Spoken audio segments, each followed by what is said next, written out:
ఊరుకోమ్మా, ఈ విషయం బయటికి పొక్కిందంటే ఈ నేరం మన మీద పడుతుంది. అవునమ్మా, బయట తమ్ముడు ఉన్నాడు, వాడిని తీసుకుని ఇంట్లోకి వెళ్ళి వెళ్ళమ్మా. వెళ్ళమ్మా బాబు గారు అట్లా పట్టండి. ఇది ఆమె రాసిన ఆఖరి ఉత్తరం.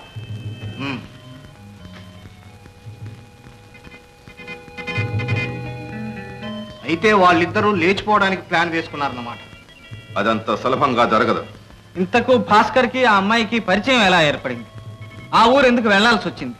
వీళ్ళిద్దరూ ఎక్కడ కలుసుకున్నారు? నో నో నో, అవన్నీ మనకెందుకు గోపి. వాళ్ళు ఎలా పోతే మనకే. మనకు కావాల్సిందల్లా మన సొమ్ము. భాస్కర్ వల్ల మన గుట్టు బయటపడకుండా ఉండడం. భాస్కర్ ని సొమ్ముని తీసుకొచ్చి అప్పగించే బాధ్యత నాది. ఆ సంగతి నాకు వదిలేయండి, నేను చూసుకుంటాను. ఓకే.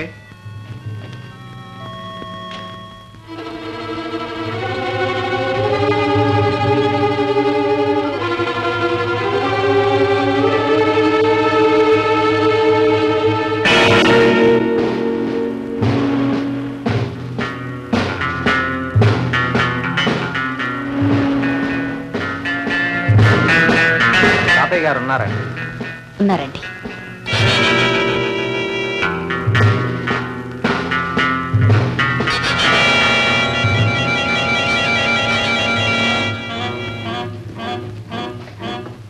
Morning sir. మార్నింగ్. ఎక్కడికి వెళ్ళావమ్మా? ఓహో, మామిడి పిందుల కోసం తోటలోకి వెళ్ళావా? వెధవ పిందులు మన యాదయ్య గారితో చెప్తే బజార్ నుంచి తెచ్చేవాడు కదమ్మా. సరే సరే, లోపల పెట్టు. పదండి కూర్చుందాం. ఏం లేదండి, మన ఊళ్ళో బ్రహ్మాండమైన హత్య జరిగింది. మన ఊళ్ళో కూడా హత్య చేసేపాటి మగాడున్నాడని ఎప్పటికి తేలింది. శవం నదిలో పడవలో దొరికిందట. హంతకుడి కోసం పోలీసులు శవాన్ని దర్యాప్తు చేస్తున్నారు సార్. శవాన్ని దర్యాప్తు చేయడం ఏంటండి? లేకపోతే మిమ్మల్ని చేస్తారటండి. వాట్? దర్యాప్తుని హత్య చేస్తున్నారు సార్. హత్యను దర్యాప్తు చేస్తున్నారు సార్. దానికింత దర్యాప్తు ఏమిటండి? శవాన్ని పరీక్ష చేశాం. ఆ హత్యకు మీ ఇంటి ఎదుటిన్న తోటకు ఏదో సంబంధం ఉందని మాకు కాస్త అనుమానంగా ఉంది. హత్య తోటదాకా పోయింది. తోటదాకా ఏమిటండి, ఆరా తీస్తే ఇంకెంత దూరం పోతుందో. ఒక విషయం చెప్పనా, ప్రతి హత్యకు ఏదో ఒక ఆడది మూల కారణంగా ఉంటుంది. వీరబ్రహ్మం ఏమన్నాడంటే అన్ని అనర్థాలకి ఆడదే కారణం అన్నాడు. నోరుమయ్యా. ఏమండి ఇన్స్పెక్టర్ గారు, మీరు ఈ హత్య విషయం మాట్లాడడానికే వచ్చారా? అబ్బాయి కాదండి, రేపు ఆదివారం మా పోలీస్ స్టేషన్ వార్షికోత్సవం జరుపుకుంటున్నాం. ఆ సభకు మీరు అధ్యక్షత వహించాలి. మీరు తప్పకుండా ఒప్పుకోవాలి సార్. సరే, అలా కానివ్వండి. వస్తాను. 4 లక్షల రూపాయలతో అమ్మాయితో హాయిగా బ్రతకొచ్చు అనుకున్నాడు. పిచ్చివాడు ప్రేమకు బలైపోయాడు. ఇంతకు భాస్కర్ని ఎవరు చంపి ఉంటారని మీ అనుమానం? అనుమానం ఏముంది? ఆ భూషయ్య ఒకసారి భాస్కర్ ఇంటికి వెళ్ళాడు. తన మనవరాలి జోలికి వెళ్తే చంపుతానని బెదిరించాడు. అన్నంత పని చేసి ఉంటాడు. అయినా హంతకుణ్ణి పట్టుకోవడం పోలీసు వాళ్ళ పని. మనకు కావాల్సింది మన సొమ్ము రాబట్టు. అదేమంత కష్టం కాదు సార్, చాలా సులభం. ఎలా? ఉన్నాయిగా అమ్మాయి రాసిన ఉత్తరాలు. అందులో ఆఖరి ఉత్తరం కూనికి ఒక్కరోజు ముందు రాసింది. అది లేవని చెప్తాను. Blackmail? No, love mail. Go ahead. Go.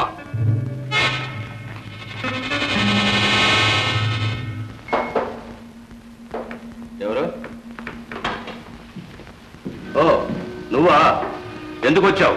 పెళ్లి చూపులకు మాత్రం కాదు. వెళ్ళు, మర్యాదగా వెళ్ళు, లేకపోతే పోలీసులు పిలుస్తాను. మీకంత శ్రమ అక్కర్లేదు. పోలీసులు మీరు పిలవకుండానే మీ ఇంటికి వస్తారు. లేదు, మీకంత అర్జెంటుగా జైలుకి వెళ్లాలనుంటే తప్పకుండా పిలవండి. ఏమిటాను అనేది?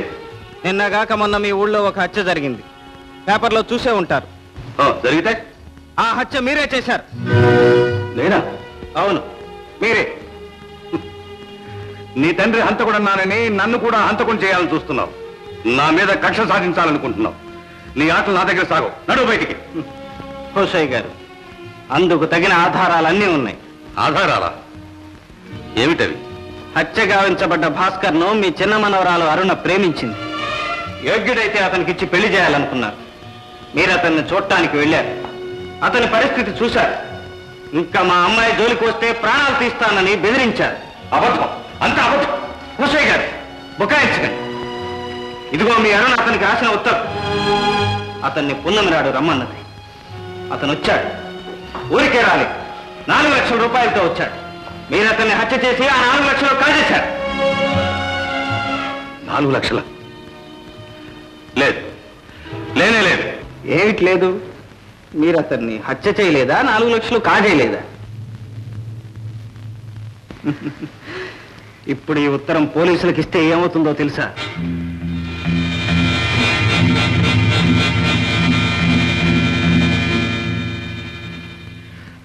గోపి రా కూర్చో. హంతకుడి కొడుకుని మీ ముందు కూర్చునే అర్హత నాకు లేదు. గోపి, జరిగిందేదో జరిగిపోయింది. నీ అన్నదంతా మర్చిపో. ఎప్పుడో కొన్ని సంవత్సరాల క్రితం జరిగిందే మీరు మర్చిపోలేదే? కొన్ని రోజుల క్రితం జరిగింది నేనెలా మర్చిపోతాను? గోపి, పెద్దవాణ్ణి. ఏమన్నా ఏం చేసినా నేను మీ తాతయ్యని. ఓహో, రక్త సంబంధం ఇప్పుడు గుర్తుకొచ్చిందా? తెంచుకుంటే తెగేదా గోపి? మధ్యలో వచ్చిన మచ్చలు నిందలు మధ్యలోనే పోతాయి. అనురాధ నేను మనసారా ప్రేమించి ఏనాటికైనా అనురాధ నీదే. క్షమించండి, హంతకుడి మనవరాలను చేసుకోవడానికి నేను సిద్ధంగా లేదు. అయితే నా మీద కక్ష సాధిస్తున్నావా? లేదు, మిమ్మల్ని కాపాడడానికే వచ్చాను. నిజమా? అయితే ఉత్తరాలకి 4 లక్షలు ఇలా ఇవ్వండి. గోపి, నీ మీద ఒట్టు. నేను నిజం చెప్తున్నాను, నాకేమీ తెలియదు. అసలు ఆ డబ్బు సంగతే తెలియదు. అయితే హత్య చేశానని ఒప్పుకుంటున్నారన్నమాట. అయినా ఆ సంగతి అంతా నాకు అనవసరం. నాకు కావాల్సింది డబ్బు.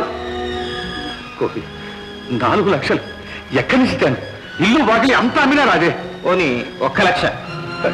బాగా ఆలోచించండి, రేపు ఈ టైంకే వస్తాను. ఇచ్చారా ఉత్తరం మీకు, లేదా పోలీసులు?